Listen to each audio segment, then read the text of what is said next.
puisque bon, nous sommes allés sur ce débat, qui n'était pas le thème, le fil conducteur et le fil rouge de notre commission d'enquête, mais puisqu'il y a l'actualité, on ne peut pas l'éluder non plus.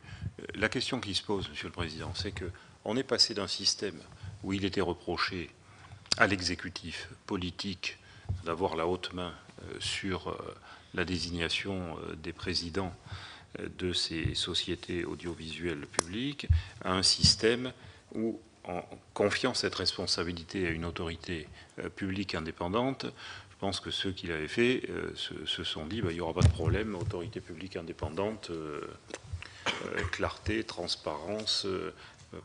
Et on se rend compte aujourd'hui, à tort ou à raison, nous n'avons pas les éléments, et il ne s'agit pas de faire aucunement de procès d'intention.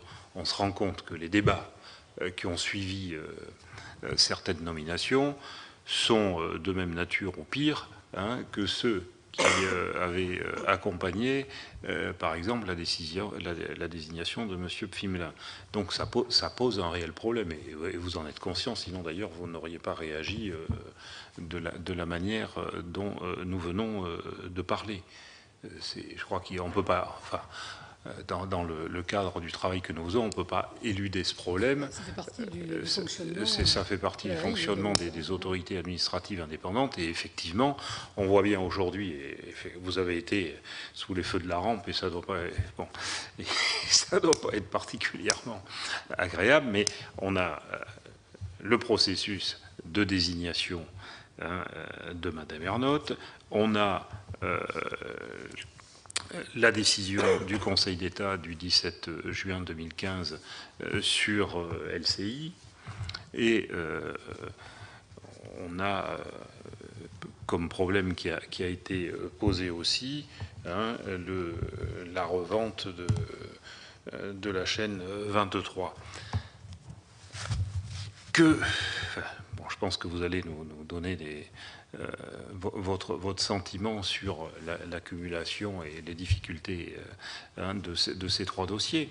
Mais ça nécessite aussi, et ça c'est une responsabilité collective, parce que vous l'avez justement souligné, le législateur a voté des textes. Bon, le législateur a voté des textes. Nous sommes ici au Sénat, on voit aussi comment les textes arrivent, l'accumulation de textes et la difficulté parfois de trier le bon grain de livrer dans les projets de loi, parfois aussi dans les propositions de loi, mais en tout cas dans les projets de loi. Aujourd'hui, on arrive à une situation où le CSA est sur la sellette, par rapport au moins aux trois dossiers que je viens de citer.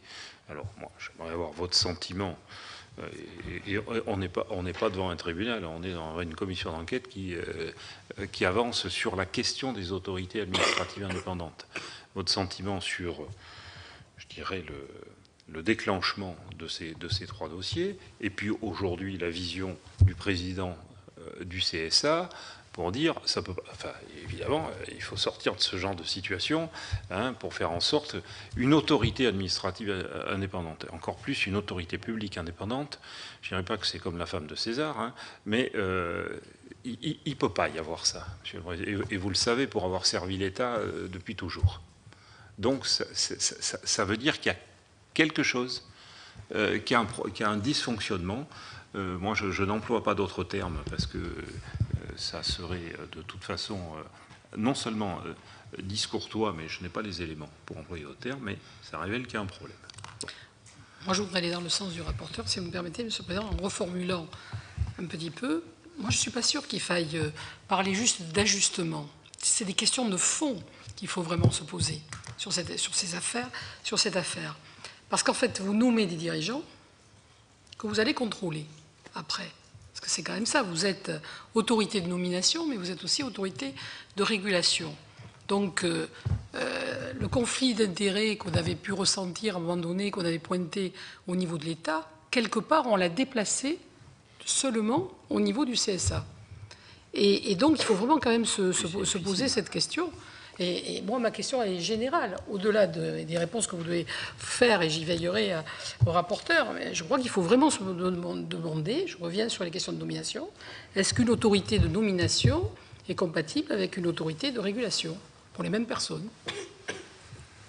Alors, je vais essayer de répondre aussi complètement que possible aux questions importantes que vous m'avez posées, Madame la Présidente, Monsieur le Sénateur. D'abord, permettez-moi d'insister sur le fait que les 3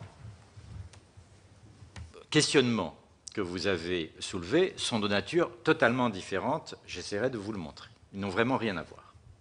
Et tout au long de l'année, le Conseil supérieur de l'audiovisuel prend des dizaines de décisions, plus ou moins importantes. Il en prend en moyenne une 40aine chaque semaine, mais certaines très importantes. Attribution de fréquences, retrait de fréquences. Ces décisions ne donnent sanction, ne donnent lieu ni à polémique, ni à contestation, en tout cas hors de cercles limités ou directement touchés. Depuis 2 ans et demi que j'exerce mes fonctions, il y a effectivement eu les 3 difficultés que vous avez mentionnées. Et je vais reprendre l'une après l'autre, bien entendu, pour essayer de vous répondre le mieux possible. En ce qui concerne la première, sur laquelle nous avons déjà échangé quelques observations, je rappellerai d'abord que le principe qui consiste à confier la nomination aux membres d'un collège d'une autorité indépendante, d'abord la Haute Autorité, puis la CNCL, puis le CSA, remonte à 1982 et a été mis en œuvre de 1982 à 2009, avant d'être remise en vigueur en 2013. Donc il n'y a à cet égard aucune nouveauté. À cet égard. Mais il y a peut-être des nouveautés à d'autres égards. La première nouveauté, c'est que jusqu'à présent, et permettez-moi de vous le dire, puisque vous avez bien voulu vous-même marquer que j'ai été pendant assez longtemps un observateur, voire parfois un acteur de la vie publique, qu'il y avait un certain halo d'incertitude sur la responsabilité pleine et entière qui reposait sur les seuls membres du Conseil supérieur de l'audiovisuel. Et que l'idée s'était répandue assez fréquemment, on y faisait fréquemment référence, au fait que d'autres influences, politiques, économiques, pouvaient jouer. Et d'ailleurs, de très nombreuses démarches étaient effectuées par des candidats qui supposaient qu'effectivement, leurs interlocuteurs soient autres que les membres du Conseil supérieur de l'audiovisuel. Cette fois, nul ne peut contester, je pense, que les choix qui ont été faits par le Conseil supérieur de l'audiovisuel ont été des choix faits par les membres, et exclusivement les membres, du Conseil supérieur de l'audiovisuel, conformément à la loi, dans le seul respect de leur conscience, et comme ils l'ont affirmé dans le communiqué de juin dernier, en dehors de toute pression, qu'elle soit politique, économique ou sociale. L'éclairage diffère. C'est un premier point. Le second point, c'est que le Conseil supérieur de l'audiovisuel n'avait peut-être pas, au cours de ces années, compte tenu des pouvoirs supplémentaires, en particulier qui lui a été donné par le Parlement au fil des années. Je rappellerai que je ne remonte même pas en deçà de 2009, mais qu'entre 2009 et 2014, il y a eu 15 lois successives qui ont augmenté les pouvoirs du Conseil supérieur de l'audiovisuel. 15 lois. 16 si on compte la loi organique. Et donc, que ce n'est pas le même CSA d'aujourd'hui et celui d'hier. Ce n'est pas non plus le même paysage audiovisuel. Lorsque nous avons affaire à 240 chaînes conventionnées ou déclarées, à 22 chaînes hertziennes, 15 gratuites, 7 payantes, ou à 549 stations de radio, sans compter les services de médias à la demande, les web radios, les web télévisions et les différentes fonctions que nous avons exercée dans le monde d'Internet en vertu de la loi aujourd'hui.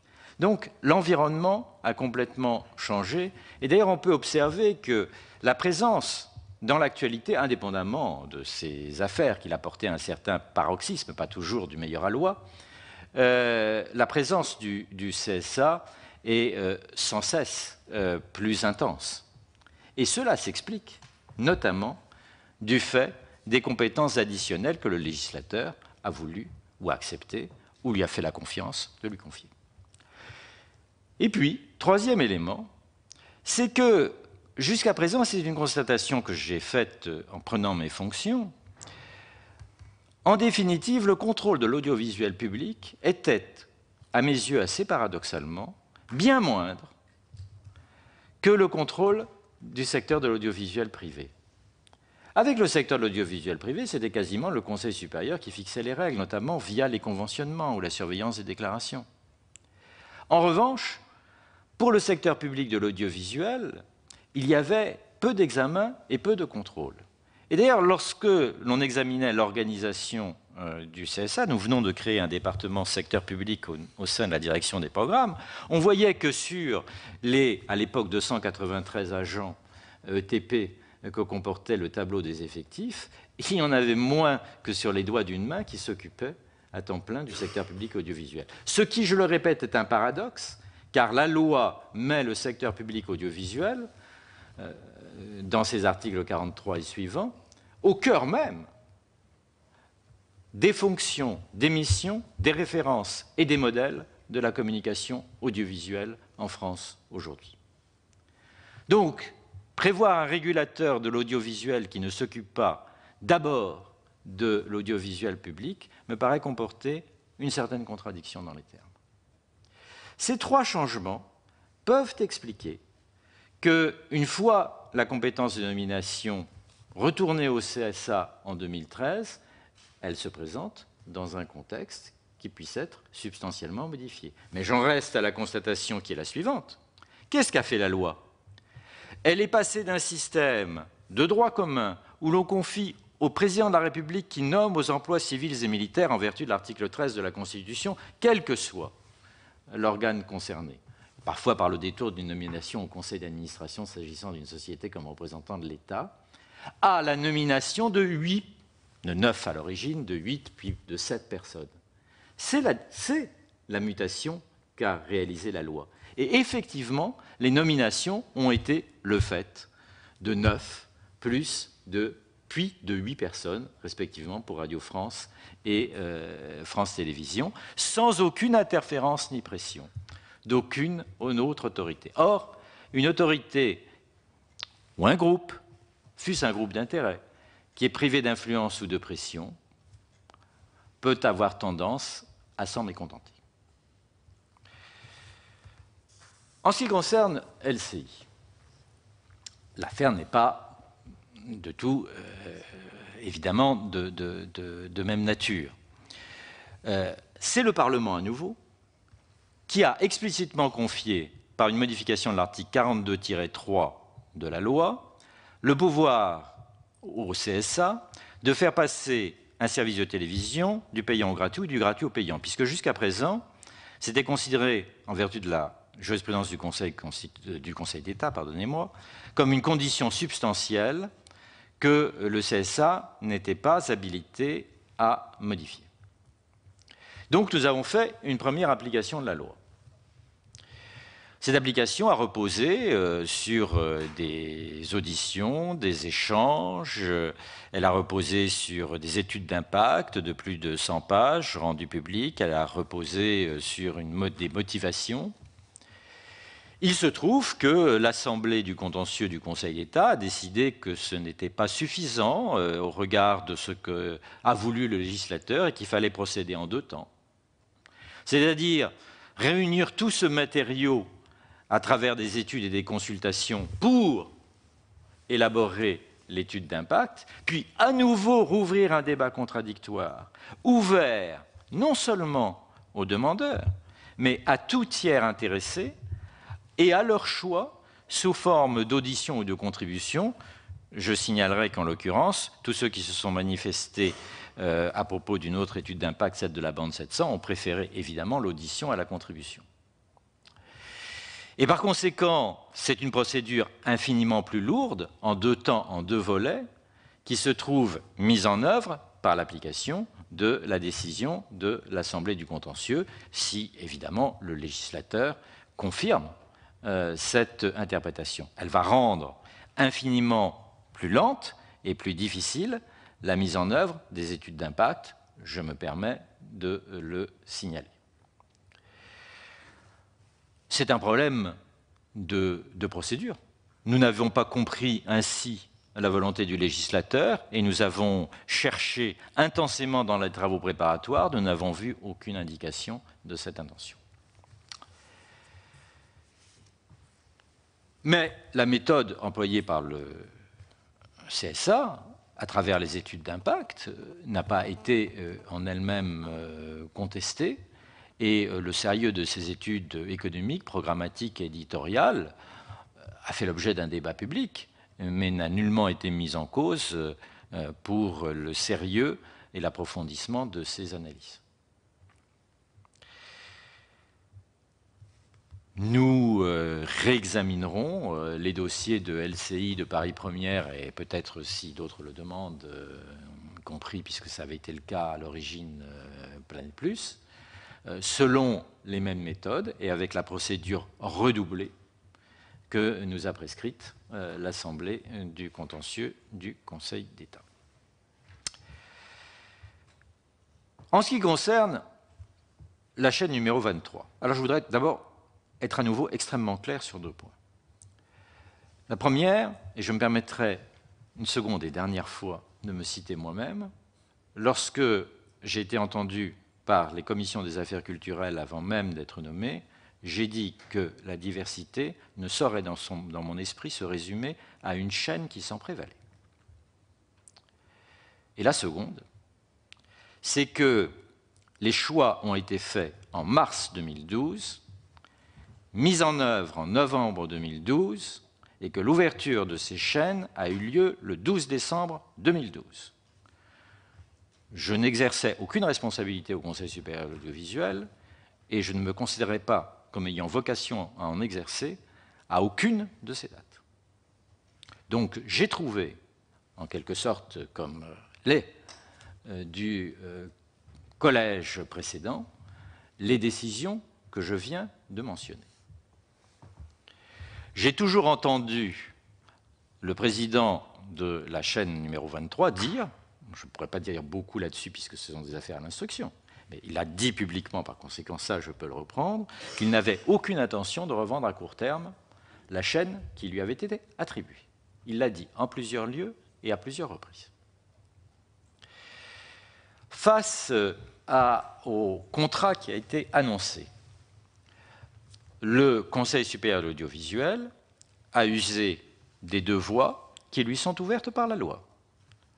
La première est la vérification des modifications de contrôle qui ont été opérées, et ce, en application des alinéas 1 et 2 de l'article 42.3 de la loi. Elle a débouché sur la saisine par le directeur général, en vertu de l'article L42-7 du rapporteur indépendant du Conseil d'État auquel j'ai fait référence tout à l'heure, lequel a presque immédiatement, dans un délai inférieur à 48 heures, notifié des griefs, notamment au vu d'un pacte d'actionnaires, à la société numéro 23, et très prochainement, il rendra public son rapport, comme la loi le prévoit et le décret d'application, en laissant un délai minimal, qui ressort, lui, des travaux préparatoires, de 15 jours pour qu'il puisse en être discuté par les parties, y compris lors d'une séance publique, où le rapport sera présenté, la décision, elle, étant prise en dehors du rapport du rapporteur.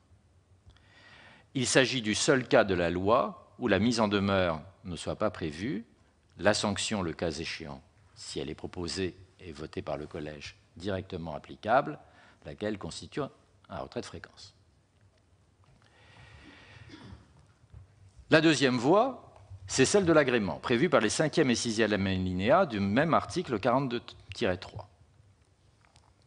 Il a été introduit par la loi du 15 novembre 2013, comme support d'une taxation, a-t-on dit, de 5% à l'époque.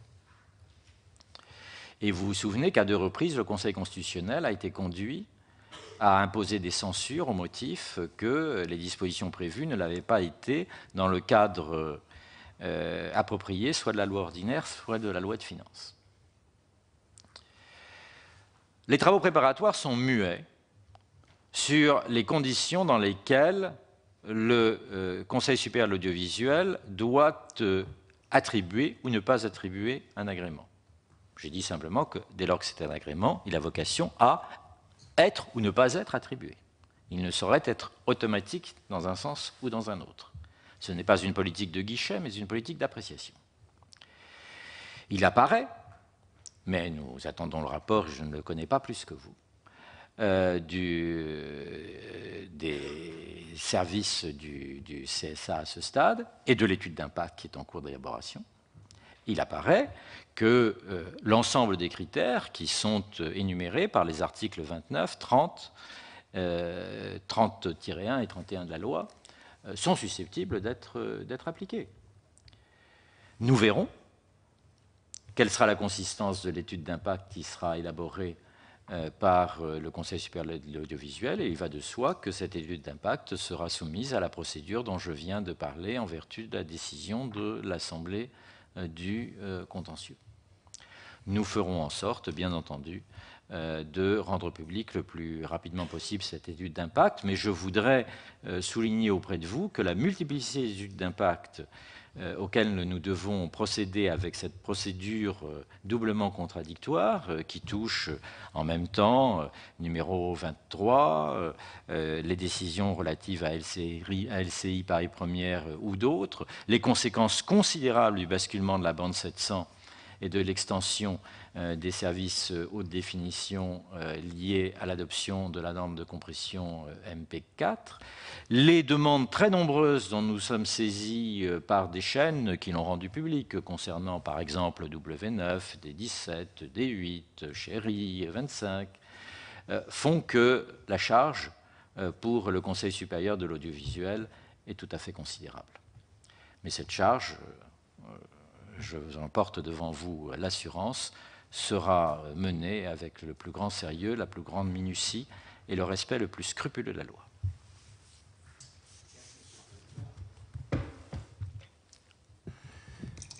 Vous nous avez dit, c'est une réalité, qu'il y avait eu 15 modifications législatives sur le CSA entre 2009 et 2014. Je crois que là, il y a une responsabilité collective, tant de l'exécutif que du législateur, parce que je doute qu'on puisse continuer à travailler efficacement avec des modifications législatives sur les méthodes de fonctionnement et les responsabilités et l'élargissement des responsabilités du CSA à ce rythme-là.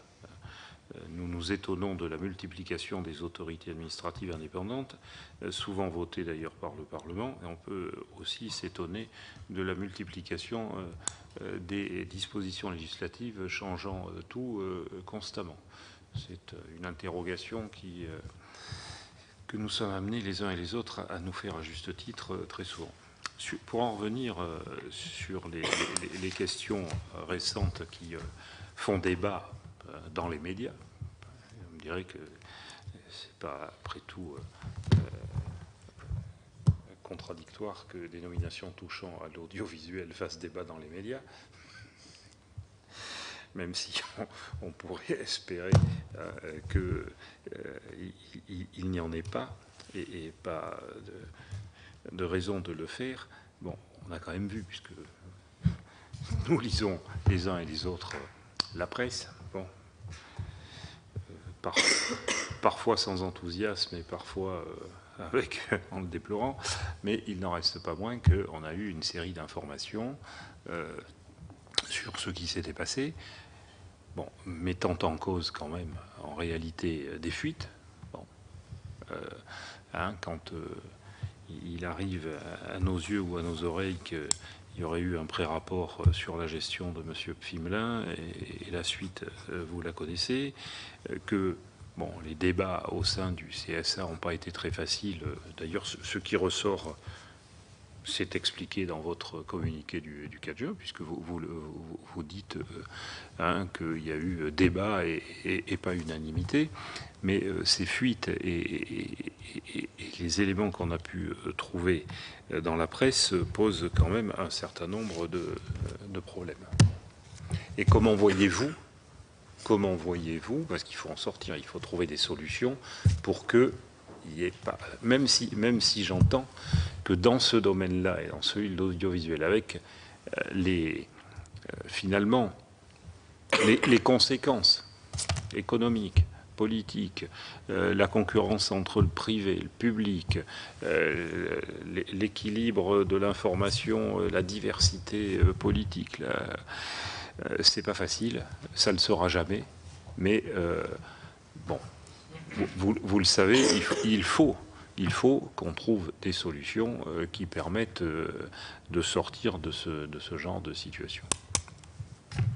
Et je le dis avec mesure et... Monsieur le sénateur, c'est un problème difficile et sensible que je comprends parfaitement que vous abordiez de front et dont vous pouvez attendre que je l'aborde de front aussi. Je dirais d'abord que l'histoire du CSA et même des organismes qui l'ont précédé ont été ponctuées de fuites. Et qu'il y en a même eu certaines qui ont touché au secret des affaires. À partir du moment où vous confiez à un organisme collégial une responsabilité, et je ne veux pas revenir aux considérations que j'ai développées à propos de la composition du collège, mais qu'il ne s'agit pas de personnes qui ont été formées comme de futurs magistrats administratifs, comptables ou judiciaires sur un certain nombre de principes, ou qu'il s'agit même de personnes, et je ne vise personne individuellement, mais dont le métier a consisté pendant des dizaines d'années à se faire à la recherche et l'écho d'informations. Le risque existe plus au Conseil supérieur de l'audiovisuel qu'au Conseil constitutionnel ou à l'Assemblée générale ordinaire du Conseil d'État.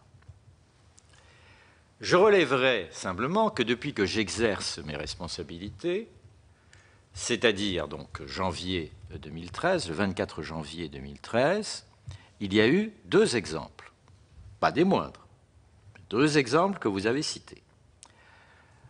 Un rapport que je n'avais même pas encore vu, élaboré au sein d'un groupe de travail sur la situation de France Télévisions. L'affaire a été reprise selon la procédure habituelle, examinée par le groupe de travail, puis examinée par le collège, a donné lieu à un rapport qui a pu être critiqué, mais dont je relève aujourd'hui qu'il a été la référence de beaucoup, y compris d'ailleurs en réponse à certaines attaques du président Rémy Fumelin lui-même. Et le deuxième exemple, donc, que l'on peut déduire d'un certain nombre d'articles de presse qui ne peuvent guère laisser de doute eu égard à certaines indications sur la provenance de ces indications, à propos des votes qui ont eu lieu sur la désignation de la présidente de France Télévisions. Je n'ai jamais menacé qui que ce soit, je l'ai dit devant l'Assemblée, de poursuites judiciaires.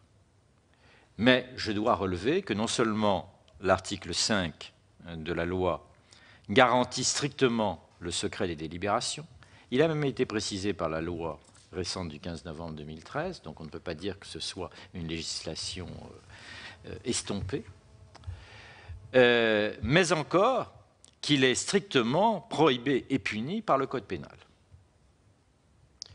Au surplus, même si je n'ai jamais usé de cette procédure, je rappelle qu'il existe un article 40 du Code de procédure pénale qui conduit le président sur demande des membres, ou même un membre, tout seul, à saisir si il met en cause la fuite provenant, le cas échéant, d'un de ses collègues. Le problème, c'est que moi, je peux répondre intégralement et complètement de tous mes actes, de toutes les procédures auxquelles je participe, de tous les échanges dans le secret des délibérations. Mais je suis un membre d'un collège dont j'exerce la présidence. Et je n'ai ni autorité ni vocation à surveiller les conversations, quel qu'en soit le canal, ou les réunions, ou les entretiens, ou les repas, peu importe, de tel ou tel de mes collègues. Je n'exerce pas ce type d'autorité. Et je n'ai jamais connu d'information me permettant d'identifier la source de telle ou telle indication, vraie ou fausse. Parce que, à cet égard, noter une indication n'est assurément pas en confirmer la véracité. C'est simplement en caractériser la nature. Et donc, au regard du respect du secret des sources prévu par le législateur, je n'ai personnellement aucun moyen d'user d'une quelconque procédure qui permette d'empêcher ce type de phénomène au-delà de l'autorité purement morale que l'on voudrait bien me reconnaître. Alors, faut-il, et je vais jusqu'au bout de votre interrogation, faut-il renoncer à une obligation parce que, en de très rares circonstances, mais encore une fois, je vous l'accorde, significative, elle ne paraît pas avoir été observée. Je ne le pense pas. Je ne le pense pas. Je pense qu'elle doit être réitérée et je fais confiance, par principe et par raison, à la conscience de mes collègues, comme je le fais bien entendu, ce n'est pas en cause, aux collaborateurs du Conseil supérieur de l'audiovisuel, pour respecter à la fois la loi et leur conscience.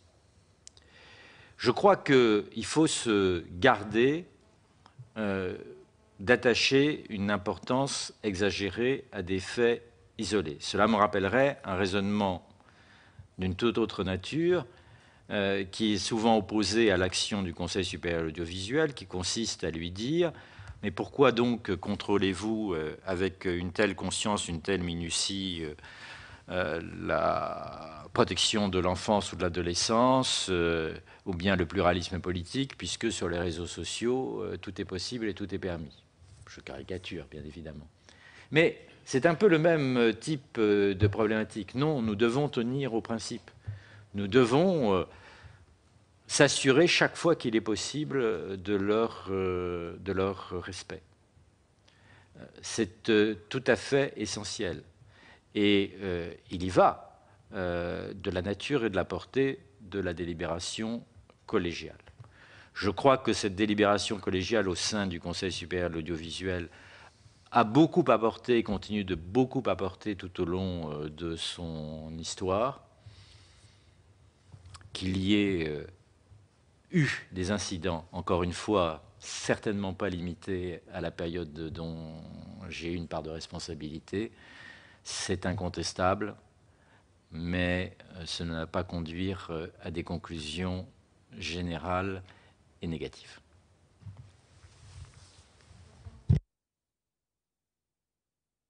Pierre-Yves Collombat. Je voudrais aborder le problème sous un autre angle. Vous nous avez dit tout à l'heure que votre environnement, l'environnement du CSA a complètement changé. On a dépassé notamment de 27 chaînes à 240, enfin, etc.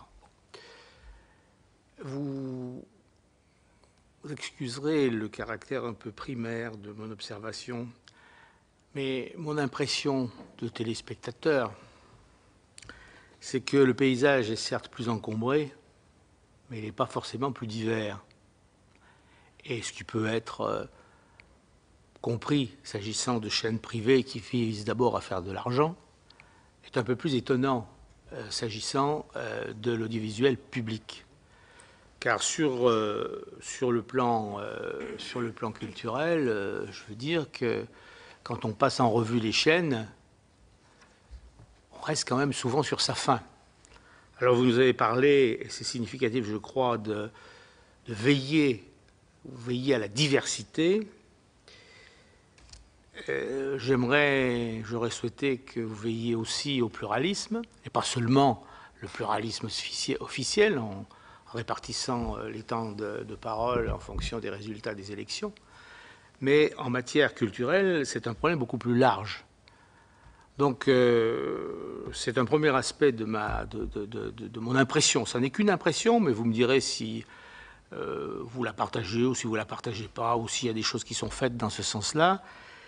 Et pour reprendre le même problème, mais par un autre bout, j'ai l'impression que les nominations, notamment, se font entre des gens qui, finalement, sont tous pareils. Alors, je crois que pour vous, c'est une question de compétences, d'expérience, enfin, etc. On a l'impression vraiment d'un choix dans une population extrêmement limitée, ce qui donne cette impression, enfin, qui me donne cette impression d'une uniformité, là où on aurait attendu un peu plus de diversité et un peu plus de muscles au niveau de la réflexion telle que nos médias les retransmettent. Alors ça me fait penser à ce souci abstrait de la diversité culturelle qui revient sans cesse, mais ça me fait penser à cette justification que François Léotard avait donnée quand TF1 a été privatisé au profit de M. Bouygues. C'était soi-disant le mieux-disant culturel. Je crains, enfin, je vous dis encore une fois, c'est très subjectif ce que je dis, que le mieux-disant culturel soit une formule de rhétorique et que ça n'entre pas beaucoup en considération dans le choix qui sont faits. Alors, je souhaite me tromper complètement, et si c'est le cas, vous me rassurerez complètement, je n'en doute pas. Monsieur le sénateur, je crois que derrière votre intervention, il y a deux préoccupations qui sont majeures. Il y a la diversité, il y a la qualité. Et les deux sont liés, dans votre esprit, me semble-t-il. J'espère ne pas déformer votre propos. La diversité, c'est un problème constant auquel nous nous heurtons. Je rappelais tout à l'heure que nous y consacrerons un colloque cette année. Je pense que c'est un outil de promotion des médias et que, j'ai employé parfois cette formule ces dernières semaines, pour mieux rassembler, il faut plus complètement ressembler. Et qu'un des problèmes que connaissent les médias, c'est que certaines catégories de la population, et je n'aime pas beaucoup tronçonner une population en catégories, mais on voit très bien qu'il y a des classes d'âge, par exemple, il y a des conditions sociales, des conditions d'habitat, ne se reconnaissent pas toujours, pas vraiment, dans les émissions qui leur sont proposées. C'est la raison pour laquelle nous avons élaboré un pré-rapport que nous avons soumis à une procédure contradictoire auprès des chaînes de télévision qui sont en train de faire leurs observations et que nous publierons un rapport, un supplémentaire, pardonnez-moi, monsieur le sénateur, que nous vous adresserons sur ce sujet, car nous le pensons extrêmement important. Alors, il y a la représentation de la diversité au sein des programmes des chaînes, et là-dessus, nous ne pouvons avoir qu'un pouvoir de stimulation, d'incitation.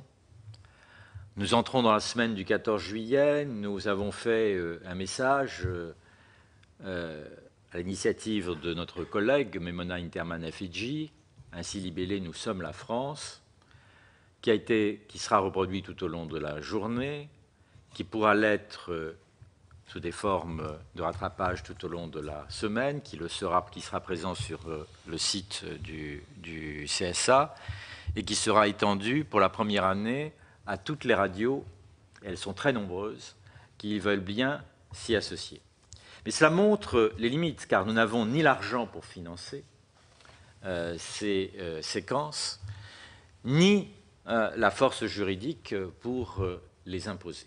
Et sans doute d'ailleurs qu'une méthode unilatérale ne serait pas, en l'occurrence, très satisfaisante. Par ailleurs, lorsque nous nous heurtons à certaines anomalies, nous nous devons de rappeler que la loi ne nous a confié que le pouvoir d'intervenir une fois la diffusion opérée. Par crainte, bien évidemment, que nous soyons tentés d'exercer le moindre pouvoir de censure, ce qui est nullement notre état d'esprit. Mais le principe posé par la loi est cardinal. En ce qui concerne la diversité même des chaînes et des stations, à laquelle vous avez fait également référence, monsieur le sénateur,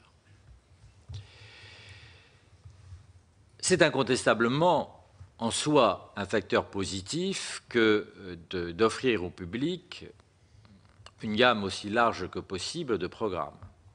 Cela soulève des difficultés, notamment les distinctions entre télévision payante et télévision gratuite, qui sont des grands sujets des médias d'aujourd'hui, lorsqu'on pense en particulier aux retransmissions des manifestations sportives. Il est vrai qu'il peut y avoir des effets de doublons, qu'on peut avoir l'impression que face à certaines chaînes, à certaines stations dites généralistes ou mini-généralistes ou semi-généralistes, les spécialistes ne sont pas avares de termes, on peut avoir l'impression que la profusion n'est pas nécessairement une garantie de richesse et de liberté de choix. Et j'ai personnellement insisté sur le fait qu'il y avait dans l'évolution des médias aujourd'hui, en particulier de la télévision, un phénomène qui pouvait être inquiétant. Dans le passage d'une télévision de l'offre séquencée, programmée dans sa diversité affichée par les différentes chaînes, à une télévision à la demande, façonnée selon les goûts antérieurement exprimés par les téléspectateurs, en particulier en application d'algorithmes plus ou moins complexes, qui sont susceptibles d'enfermer et de cloisonner ceux-ci dans des goûts supposés être par nature et dans la durée les leurs, en les privant de l'ouverture et de la curiosité intellectuelle, de la tentation de voir ce que l'on n'a pas eu immédiatement envie de voir. Et donc, vous avez tout à fait raison, la profusion n'est pas une garantie en elle-même. Elle doit s'allier à un souci de qualité. Cette interrogation, vous l'avez aussi souligné, monsieur le sénateur, est au centre de nos réflexions sur la télévision publique. Je rappelle qu'en 2014, au printemps 2014, nous avons fait un rapport particulier sur la programmation culturelle à la télévision publique.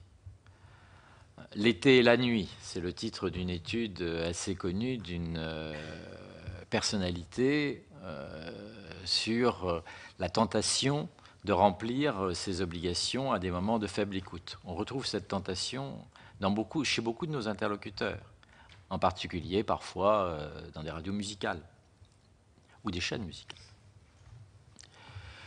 Et donc, nous devons sans cesse nous focaliser sur des problèmes qualitatifs plutôt que quantitatifs. C'est la raison pour laquelle la régulation me semble irremplaçable. Car la réglementation ne peut fixer que des quotas généraux, permanents, stables, lesquels donnent lieu à des tentations d'évasion dans leur application concrète. Alors que la régulation réactive, interactive, immédiate, mobile, permet un véritable dialogue, fût-il un dialogue a posteriori, qui permette d'orienter pour le futur les politiques des différentes chaînes et stations. Reste que nous devons respecter la responsabilité éditoriale des chaînes et des télévisions et que si nous souhaitions nous faire programmateurs à la place des programmateurs, il nous serait justement reproché d'aller au-delà de nos pouvoirs d'autorité administrative indépendante. Quant à la diversité des dirigeants, et c'est le dernier point, monsieur le sénateur, sur lequel vous avez insisté, je crois qu'il faut distinguer. On a tendance à se focaliser en particulier sur le dirigeant principal de telle ou telle société ou tel groupe, qu'il y a des compétences variées, il y a des compétences de gestion financière, humaine, économique, il y a des compétences de programmation, il y a des compétences d'antenne, il y a des compétences d'information. Et donc, le rôle d'un groupe important, quel qu'il soit, c'est de faire se réunir, s'agréger, pour la plus grande qualité possible des programmes, ces différentes compétences. La désignation d'un président ou d'une présidente, pardonnez-moi, à la tête d'un grand groupe ne vaut pas garantie pour la programmation de telle ou telle des chaînes du bouquet de ce groupe. Quand même l'impression que c'est le jeu des chaises musicales. C'est-à-dire qu'un passe là, enfin bon, c'est toujours les mêmes qui se partagent les responsabilités. C'est quand même un vrai problème. Ça, c'est ma première remarque. Ma deuxième remarque, c'est est-ce qu'il y a une différence entre l'audiovisuel public et l'audiovisuel privé? Bon, qu'est-ce que ça aurait d'extraordinaire pour l'audiovisuel public, que ce soit d'autres règles que l'audience ou le marketing qui influent le choix de la programmation. Et quand bien même s'agissant de l'audiovisuel privé, bon, si c'est uniquement des problèmes de respect de la loi de la concurrence, enfin, etc., bon, ben, ma foi, la commission de la concurrence s'en occupera. C'est bien parce que quelque part, il s'agit de quelque chose de particulier que l'audiovisuel qui a une haute autorité qui est spécialement chargée de ça. Si c'était simplement pour faire respecter les règles de concurrence, savoir s'il n'y a pas un actionnaire véreux dans l'acheteur, ben, ma foi, bon, c'est des problèmes qui ne sont pas spécialement des problèmes de l'audiovisuel. D'ailleurs, remarquez, c'est très difficile, hein, vous l'avez éprouvé vous-même, pour savoir exactement, c'est pas simplement parce qu'on vous jure sur la main sur le cœur qu'on n'a pas d'intention de revendre, etc., qu'on va le faire. Donc c'est bien que c'est quelque chose de particulier. Donc qu'est-ce que ça aurait de scandaleux? Alors tout reste à savoir par quels moyens. Il ne s'agit pas de faire qui est quand même ce qu'autrefois on appelait, ou ce qu'on a pu écrire, le mieux-disant culturel, s'agissant quand même de confier à des gens un bien qui est un bien public, les fréquences. Parce que c'est bien là le fond du débat. Certainement. Alors, 3 éléments de réponse, car le débat que vous soulevez est d'une telle ampleur qu'on ne peut lui apporter que des éléments de réponse. Bon, tout d'abord, je noterai tout de même qu'un des reproches essentiels qui a été fait à la désignation de la présidente future de France Télévisions et qu'elle n'a pas exercé de responsabilité équivalente dans l'audiovisuel public ou privé. Donc ça montre que le réflexe général, précisément, a été contrebattu par le CSA, qui a voulu choisir une personnalité dont les qualités étaient incontestables, mais qui précisément apportait une expérience nouvelle dans le métier. Il a été rappelé à cette occasion que M. Méheux n'exerçait aucune compétence dans l'audiovisuel lorsqu'il a reçu les responsabilités qui sont les siennes au sein du groupe Canal+, pas plus que M. Lelay au sein du groupe TF1. Et par conséquent, allier la compétence et la diversité n'est absolument pas contradictoire. C'est un argument qui pourrait être versé au débat qui a eu lieu ces dernières semaines. En ce qui concerne l'importance de l'évaluation de la qualité, je me permettrai de me référer au projet stratégique rendu public de Mme Ernotte, qui précisément a insisté sur la nécessité de privilégier ce qu'on appelle le qualimat sur l'audimat et de mettre en œuvre un baromètre de la qualité, auquel d'ailleurs s'est attaché sous la forme d'un baromètre de satisfaction le Conseil supérieur de l'audiovisuel lui-même. En ce qui concerne les chaînes privées, il m'est plus difficile de vous répondre, car comme vous le savez, les chaînes gratuites dépendent des ressources publicitaires. C'est d'ailleurs un des éléments fondamentaux de la problématique qui a été débattue à propos de LCI, de Paris Première et de Planète Plus. Voilà les éléments que je puis vous apporter. Je crois qu'on ne peut pas s'improviser, pas plus que dans une quelconque fonction, un quelconque métier. Dans une fonction aussi difficile que celle de responsable d'un groupe de l'audiovisuel, mais je crois comme vous que cette sorte de fonctionnement en vase clos qui peut transparaître à travers le discours de certains acteurs de l'audiovisuel, je ne parle pas que des éditeurs, n'est peut-être pas en effet gage de qualité, de renouvellement, d'inventivité dans la durée, et que la création culturelle est fondée très largement sur l'inventivité, l'innovation, ce que reflète, en ce qui concerne France Télévisions, le diagnostic porté par la future présidente de ce groupe. Jean-Louis Touraine a demandé la parole. Oui, deux questions très courtes. Merci d'abord de vos réponses très claires. J'espère que celles que vous allez nous apporter tout à l'heure seront de la même nature.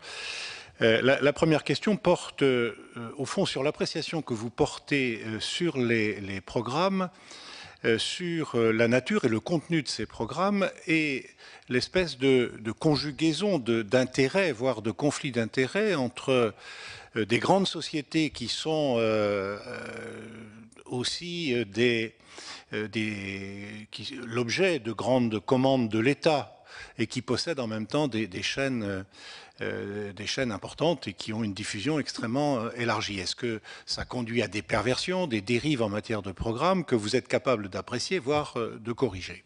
Alors, je comprends très bien que la réponse peut être difficile en la matière. Malgré tout, c'est une question permanente qui se pose sur la possibilité de disposer de grands médias et en même temps d'être dépendant de l'État pour d'autres activités. La deuxième question, c'est: est-ce que vous pensez que vos missions seraient beaucoup plus difficiles à remplir, qu'elles auraient moins d'efficacité, que leur exercice serait moins aisé si au lieu d'être à Paris, vous étiez à Rennes, à Brest, à Limoges ou à Montpellier? Qu'est-ce qui exige que vous soyez à Paris? Quelle est la plus-value alors que vous pourriez participer à l'aménagement du territoire, vous pourriez connaître un autre terrain que celui que vous fréquentez habituellement? Est-ce que vos missions en seraient rendues plus difficiles? Sénateur, deux questions très, très différentes. La première a trait au problème général des cumuls au sein des médias et en dehors des médias. Il y a eu des législations successives sur cette question, et la dernière qui s'est centrée sur cette question date de 1994. Elle a régi ce qu'on appelle le plurimédia ou le transmédia, les cumuls de responsabilité. Il existe des plafonds de concentration, aussi bien en matière de télévision, quant au nombre des chaînes, 7, quant à l'importance de l'audience. Il existe des plafonds en matière de radio, et c'est justement l'objet d'un rapport qui a été transmis récemment au Parlement.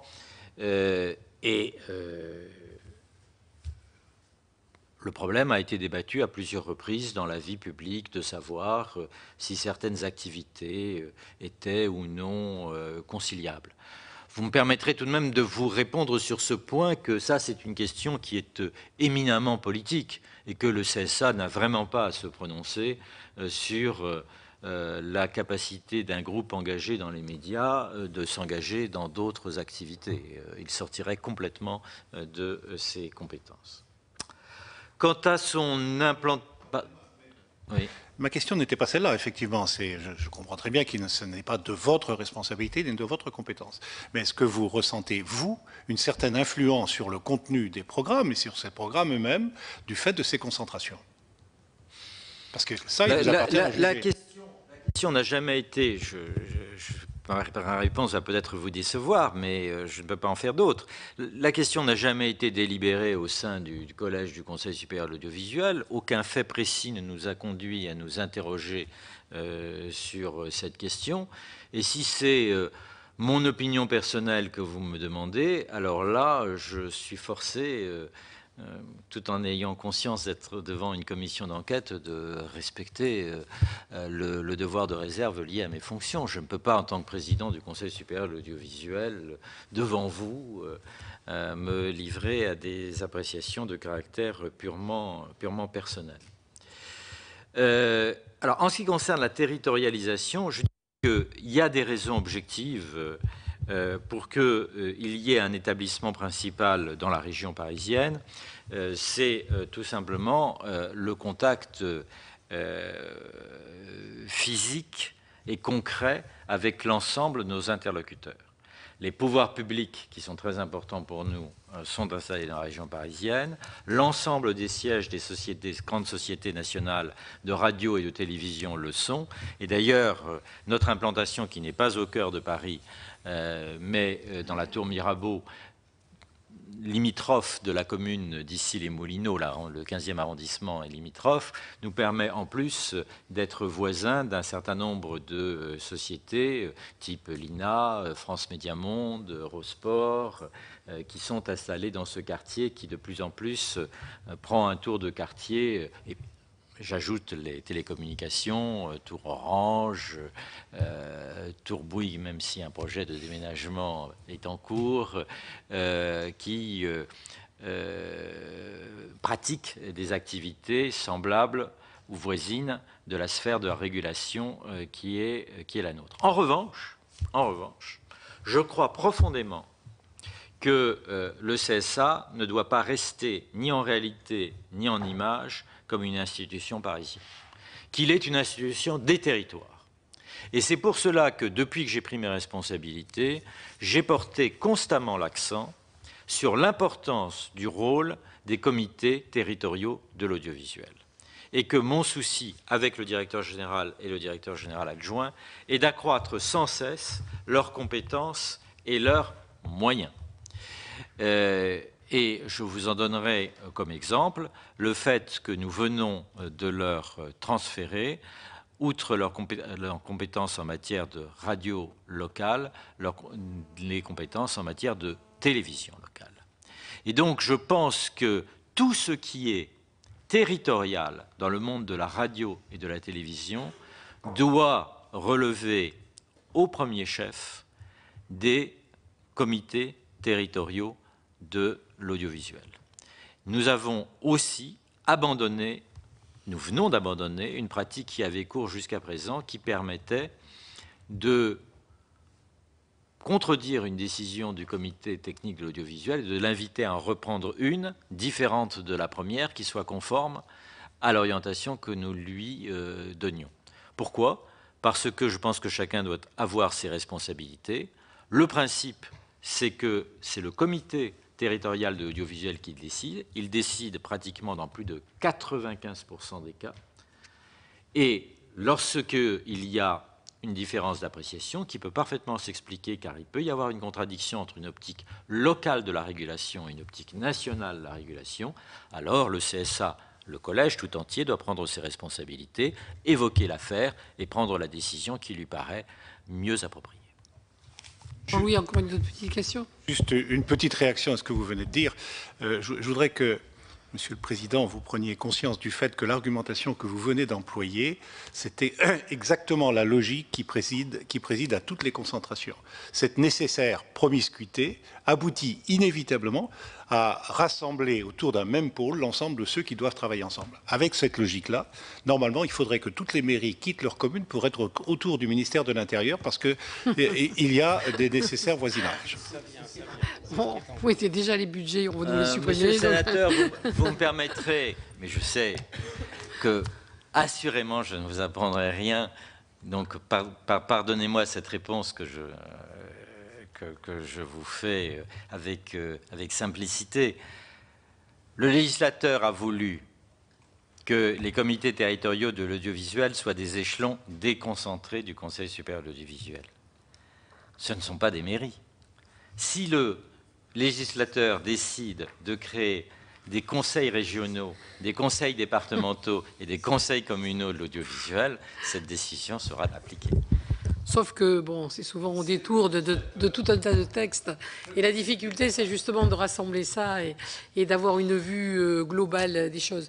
Michel Canevet. Merci, Madame la Présidente. Assurant le suivi du programme 308 pour la Commission des finances, je voulais évoquer quelques questions financières et matérielles. Vous nous avez rappelé tout à l'heure, Monsieur le Président, que le budget du CSA avait diminué de 13% depuis 2013, pardon, excusez-moi. Cela correspond effectivement à l'effort de rigueur qui est demandé à l'ensemble des administrations publiques, aux collectivités locales et à beaucoup d'autres partenaires. Et je crois qu'il faut qu'effectivement l'argent public soit géré avec la plus grande rigueur possible. Or, j'observe que pour ce qui concerne l'exercice 2015, le budget du CSA augmente assez significativement puisqu'il passe de 31 millions d'euros en 2014 à 38 en autorisation de programme et de 35,7 millions d'euros à 38,1 millions d'euros en crédit de paiement, donc, ce qui correspond à une augmentation tout à fait importante du budget. Alors c'est une première question pour savoir si cela correspond effectivement à des missions nouvelles que vous entendez développer ou à des besoins en moyens financiers supplémentaires. Je voulais aussi évoquer, le rapporteur a évoqué tout à l'heure un certain nombre d'articles parus dans les médias sur différentes affaires. Vous avez bien voulu nous apporter un certain nombre d'explications sur les dossiers en cours. Je me rappelle l'année passée, des médias, enfin un média qui nous avait évoqué la manière dont s'opéraient vos déplacements en province. Est-ce que vous pourriez nous apporter un certain nombre d'explications sur ce que ce média avait bien voulu? Je parle d'une presse qui est publiée le mercredi, qui avait bien voulu, si vous voulez bien nous apporter quelques explications là-dessus. Et je voudrais aussi savoir comment est composé votre cabinet, si vous avez effectivement un cabinet au CSA, et de combien de personnes il est composé, et pour quelle fonction très précisément, Monsieur le Président?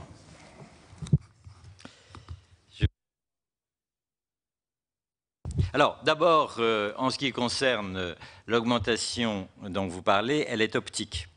Elle tient aux transformations de notre statut en autorité publique indépendante qui nous fait acquitter la taxe sur les salaires. C'est donc une mesure d'ordre qui a été décidée dans le cadre de la négociation budgétaire.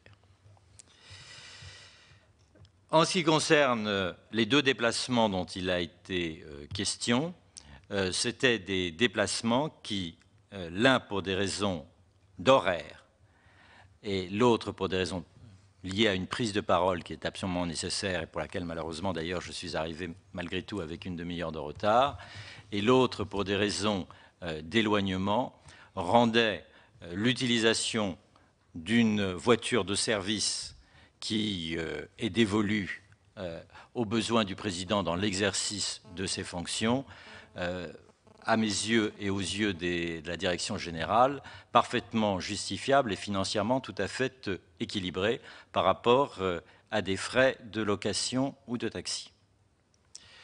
Ce sont deux cas. En ce qui, je souligne que, bien entendu, je n'utilise ce véhicule que pour l'exercice strict de mes fonctions. En ce qui concerne le cabinet, je relève d'abord que c'est un problème de choix des affectations à l'intérieur du tableau des emplois. Ça n'a absolument rien à voir avec la problématique que je connais un peu et sur laquelle j'ai écrit quelque peu, des cabinets ministériels pour lesquels on ajoute des ressources supplémentaires en faisant appel à des compétences extérieures de la fonction publique ou même d'ailleurs. Et en quoi consiste-t-il, ce fameux cabinet? Il y a un directeur de cabinet, il y a eu un directeur de cabinet de M. Bourges, il y a eu un directeur de cabinet de M. Baudis. J'ai pensé qu'il était utile qu'il y eût un fonctionnaire de très grande qualité des services qui viennent le seconder, car le lien, l'expérience publique m'a appris que le lien entre l'administration et le collaborateur personnel du président est quelque chose de très important pour la connaissance de l'administration dans sa diversité et sa qualité. Il y a un chef de cabinet pour l'organisation des manifestations extrêmement nombreuses auxquelles nous participons. Il y a un conseiller ou une conseillère pour la communication, qui était d'ailleurs la conseillère pour la communication de grande qualité de mon prédécesseur. Et il y a un chargé de mission qui m'aide à rassembler la documentation nécessaire aux prises de parole que je suis conduit à prononcer, en général plusieurs fois par semaine. C'est tout. J'ajoute que par rapport à d'autres autorités, le milieu des médias est tout de même très particulier. Je dois avoir des contacts permanents avec l'ensemble des pouvoirs publics. Je dois avoir des contacts permanents avec l'ensemble des médias. J'en ai rappelé le nombre qui constitue le paysage audiovisuel français. Et quant à la communication, comment imaginer que le Conseil supérieur de l'audiovisuel puisse être privé d'un conseiller ou d'une conseillère chargée de la communication dans le monde des médias? Claude Raynal a demandé aussi la parole. Oui, merci Madame la Présidente. Monsieur le Président, deux questions très différentes. L'une, vous avez finalement évoqué le mot tout à l'heure avec mon collègue Touraine, à l'instant, sur les télévisions locales. L'impression que l'on a aujourd'hui, c'est qu'on est un peu sur un modèle à bout de souffle des télévisions locales, en particulier dans le Sud. Télé Toulouse vient de fermer, mais avant, il y a eu des sujets sur Montpellier, sur Marseille, etc. On sent vaguement des rachats ou des volontés de certains acteurs de reprendre les fréquences, sans qu'il y ait réellement un modèle qui se dessine aujourd'hui, en tout cas de manière très claire. Est-ce que vous pensez qu'il y a aujourd'hui un modèle possible permettant de faire vivre le réseau de télévision locale, ou est-ce que finalement c'est quelque chose qui est un peu derrière nous? J'aimerais avoir votre opinion sur ce point. Sur un point très différent, et sur le point un peu du rôle du CSA en matière de finalement d'éthique, de déontologie des chaînes. Moi, je trouve à titre personnel qu'il y a une grande variété, malgré tout. Moi, je le vois comme ça par rapport à ce qu'était le passé. Hein. Je trouve qu'il y a beaucoup de chaînes, beaucoup de possibilités de voir des choses intéressantes, bon, etc. Mais alors, il y a un domaine qui me paraît, qui m'inquiète de plus en plus, je dois le dire, c'est le domaine de l'information en continu. Et je trouve les chaînes en continu aujourd'hui extrêmement critiquables du point de vue de la déontologie. On voit arriver d'une seconde à l'autre des informations. Généralement, quand je les vois maintenant, je me dis, bon, c'est totalement faux. Et effectivement, 2 heures après, on corrige. Alors c'était pas au bon endroit, c'était pas le bon nombre de morts, c'était pas la bonne raison, et je trouve qu'il y a de plus en plus, ça va de plus en plus vite, de plus en plus mal, si je pouvais simplifier, dans une espèce de course à être le premier, à répéter bêtement, si une chaîne sort, ben les 2 autres derrière sortent la même chose et se plantent généralement encore plus fort que le premier, et sur cette, et malgré tout avec un impact sur l'ensemble du réseau, après les réseaux sociaux, etc., qui s'en parlent, avec un impact tout à fait considérable, je trouve, avec une image toujours très négative de tout, qui donne une espèce de chape de plomb sur le pays. Moi, je suis impressionné par... Je le note par rapport, puisqu'on a la chance d'avoir des télés américaines, par exemple, Ben, quand je regarde CNN, quand je regarde la BBC, ben, je n'ai pas cette espèce de course à l'armement à la vitesse. Quand ils informent, c'est juste. Et je trouve qu'il y a beaucoup de choses à dire là-dessus. Et je voudrais savoir si c'est pour vous une problématique que vous regardez si c'est une question sur laquelle vous pensez qu'il y a peut-être là aussi à ériger ou à donner. Je sais que vous intervenez quelquefois, hein, mais je voudrais vous entendre sur un petit peu les règles d'éthique à déterminer sur ces chaînes. Merci.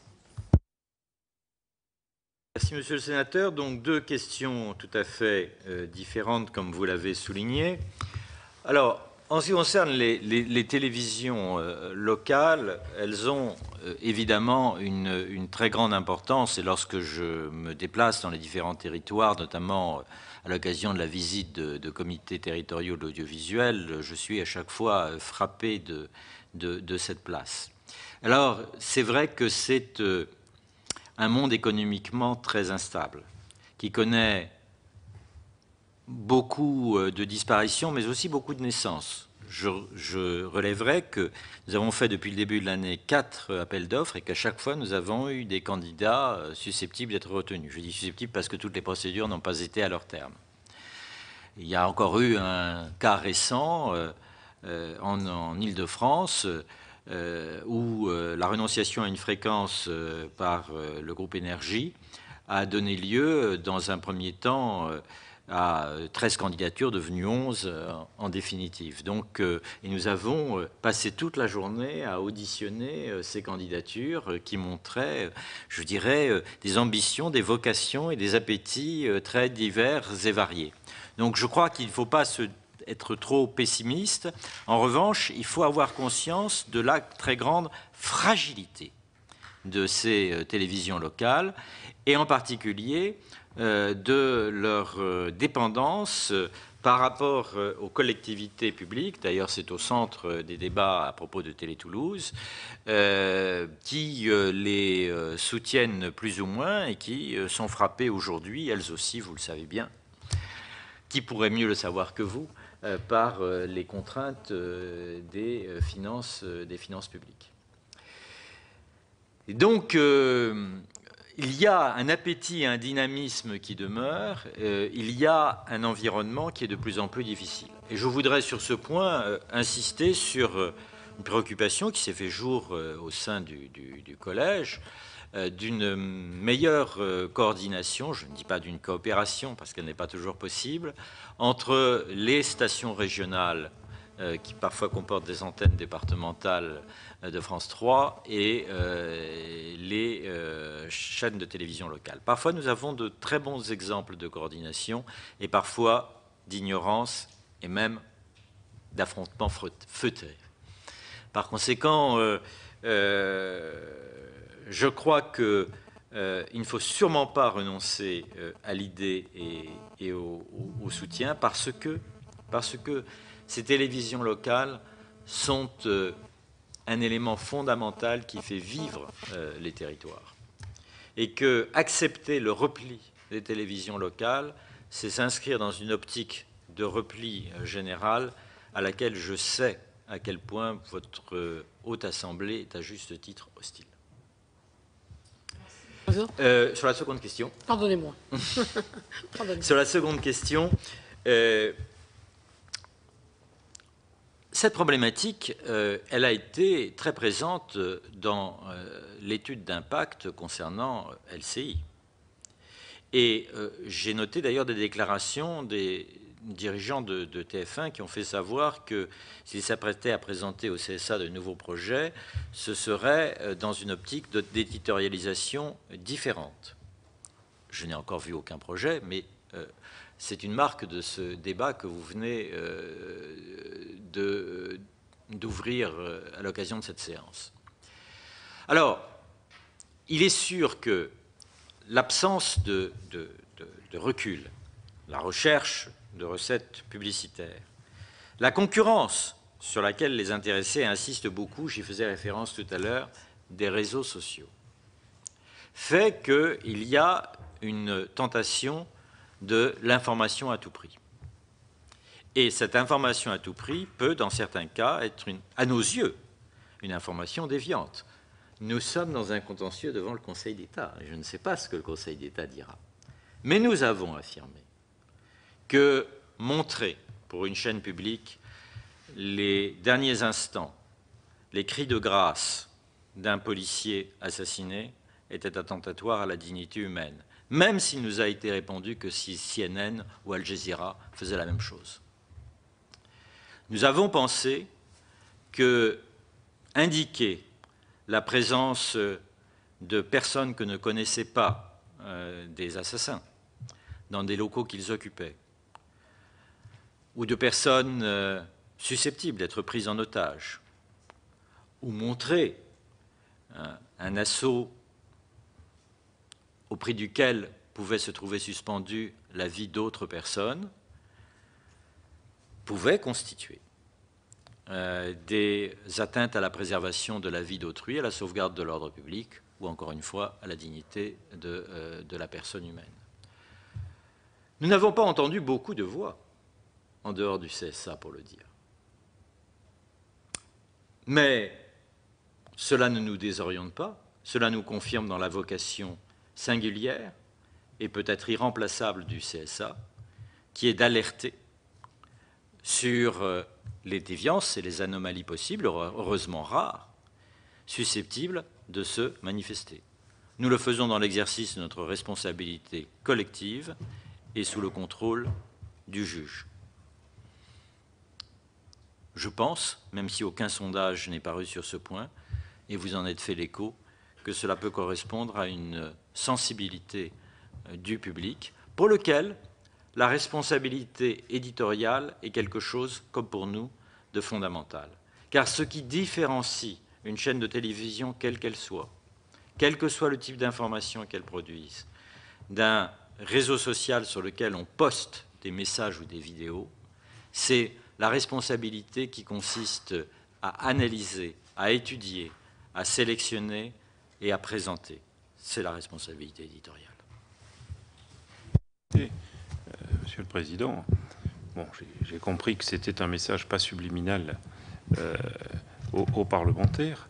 Le fait que le CSA ait réagi assez seul sur certains comportements des chaînes en continu sur la suite des attentats terroristes. Mais vous savez, vous avez, CSA, le moyen d'agir qui est prévu par la loi. Les moyens d'action des parlementaires sur ces chaînes est quand même relativement limité. Y compris d'ailleurs sur des chaînes publiques comme France 3. Et quand ce type de chaîne, disons-le, vomit sur le Sénat, on ne peut pas dire, même si vous avez réagi, et je l'ai lu avec intérêt, on ne peut pas dire en tout cas que les réactions de la Haute Assemblée vis-à-vis directement de la chaîne aient été suivies d'un quelconque effet.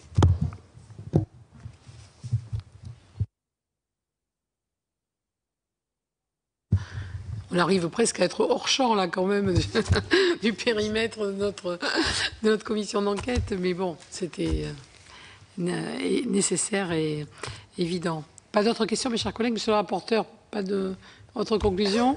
Je vais vous remercier, Monsieur le Président, d'avoir joué le jeu dans cette audition.